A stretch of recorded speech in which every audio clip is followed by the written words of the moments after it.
So people love y equals. I understand why.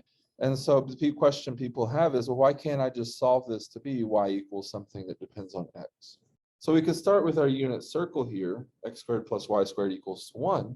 What would happen if I tried to solve this for y? What would you do to solve this so that y was the only variable on the left-hand side? So subtract x squared over. I get y squared is equal to 1 minus x squared. So you're taking the square root of both sides? Okay. And you're saying that this would give me y equals the square root of 1 minus x squared? Okay. So what's wrong with that? Why can't I do that? This doesn't give a circle. So let's look at what y equals square root of 1 minus x squared actually gives. Only gives the top half. The problem isn't that we can't get a negative value out of the square root.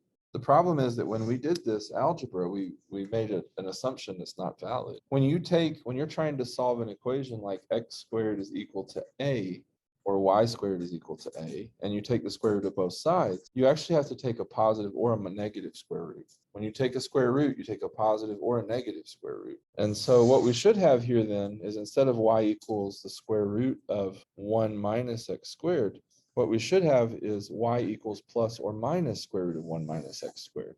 And so that actually gives us two different values when we plug in x. What do you mean, can we include it? Yeah, that's a good idea. So let's look at what if we add this other piece, because we have two things that we actually solved for. We've got y equals plus square root of x, or y could also potentially be minus square root of x. And then that gives us both halves of our circle. But the problem is that if I say x is 1, what is the value of y? Or if I say more accurately, something like x is 1/2, what is the value of y? Can you tell me one single answer? No, you can't.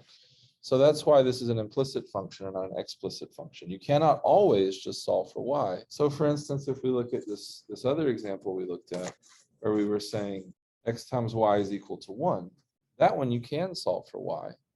There's no reason you can't. So let's look at x times y is equal to 1. Can I solve this for y? Divide by x, and you get y equals 1 over x. And this is a perfectly valid expression. Even though it started out not looking like x was a function of y, or y was a function of x, we were able to rewrite y as a function. So that's the difference between an implicit function and an explicit function. It's nice when you can solve for y, but it's not always possible.